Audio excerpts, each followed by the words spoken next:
ગુજરાત સરકારના આરોગ્ય અને પરિવાર કલ્યાણ વિભાગ ગાંધીનગર તથા આયુષ નિયામકની કચેરી માર્ગદર્શન હેઠળ જિલ્લા આયુર્વેદિક હોસ્પિટલ અને નર્મદા જિલ્લા પંચાયતની આયુર્વેદ શાખા દ્વારા નાંદોદ તાલુકાના સુંદરપુરા ગામે વેરાઈ માતાજીના મંદિરના પ્રાંગણમાં આયુષ મેળાનું આયોજન કરવામાં આવ્યું હતું। આ કાર્યક્રમના અધ્યક્ષ સ્થાને ગામના અગ્રણી અને પૂર્વ સંસદીય સચિવ હર્ષદભાઈ વસાવા ઉપસ્થિત રહ્યા હતા।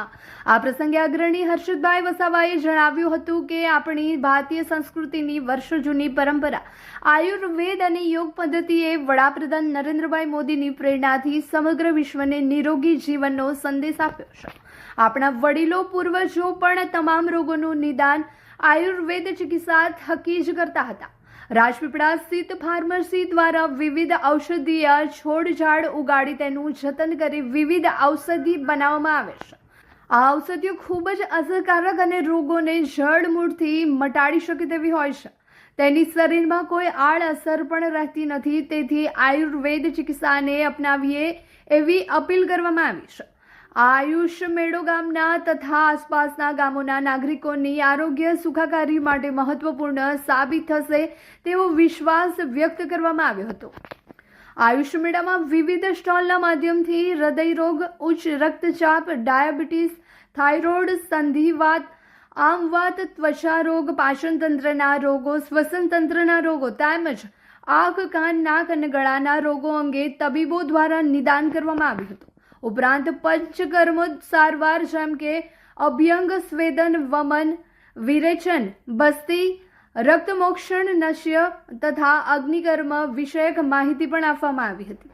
કાર્યક્રમ સ્થળે યોગ ટીમ દ્વારા યોગાભ્યાસ તથા યોગ નિદર્શન થકી યોગ ચિકિત્સા પદ્ધતિ અંગે વિસ્તૃત જાણકારી આપવામાં આવી હતી। સાથે ઔષધીય છોડનું નિદર્શન પણ કરવામાં આવ્યું હતું। આ કાર્યક્રમમાં સુંદરપુરા ગામના સરપંચ શાંતિલાલ વસાવા, જીતગઢના સરપંચ મુકેશભાઈ વલવી, અગ્રણી હરેશભાઈ વસાવા, ઇન્ચાર્જ જિલ્લા આયુર્વેદિક અધિકારી ડોક્ટર નેહાબેન પરમાર, આયુર્વેદ હોસ્પિટલના વૈદ્ય પંચકર્મ ડોક્ટર યોગેશ વસાવા સહિત નાગરિકો મોટી સંખ્યામાં ઉપસ્થિત રહ્યા હતા।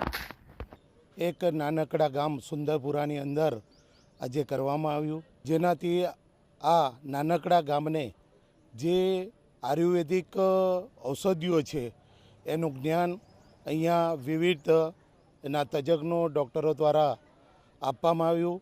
આ દેશની અંદર આદરણીય પ્રધાનમંત્રી શ્રી નરેન્દ્રભાઈ મોદી સાહેબના જે એમનો ડ્રીમ પ્રયાસ છે કે દરેક વ્યક્તિ નિરોગીમય બને અને એના માટે આયુર્વેદિક ચિકિત્સા પદ્ધતિથી આ લોકો અપનાવતા થાય, જેનાથી કોઈ પણ વ્યક્તિને કોઈ એની આડકતરી બીજી કોઈ પણ એને અસર આ આયુર્વેદિક ઔષધિઓથી કોઈ શરીરમાં બીજી અસરો આડકતરી થતી નથી અને જડમૂળથી રોગનું નિદાન કરવાનું કામ એ આયુર્વેદિક ઔષધિઓથી કરવામાં આવે છે।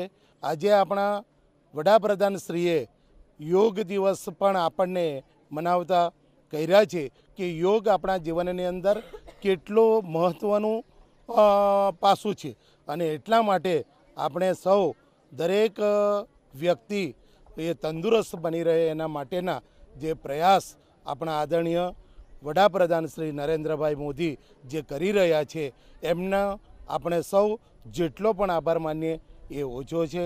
ભાગ લેતા દર્દીઓને અમે આયુર્વેદના અનુસાર દિનચર્યા, ઋતુચર્યા, કઈ ઋતુમાં કેવો આહાર લેવો, કઈ ઋતુમાં કઈ ટ્રીટમેન્ટ લેવી તથા કયા કયા યોગાસન કરવા એનું નિદર્શન કર્યું છે। ઘર આંગણાની જે ઔષધિઓ છે, આપણા ગામમાં થતી વનસ્પતિઓ છે એના દ્વારા કેવી રીતે સ્વાસ્થ્ય મેળવવું એનું પણ અમે નિદર્શન કર્યું છે તથા આયુર્વેદની આગવી પદ્ધતિ જે પંચકર્મ વિભાગ છે એના દ્વારા પણ દર્દીઓએ સારવાર લીધી છે અને બહોળો પ્રતિસાદ લોકો દ્વારા મળ્યો છે।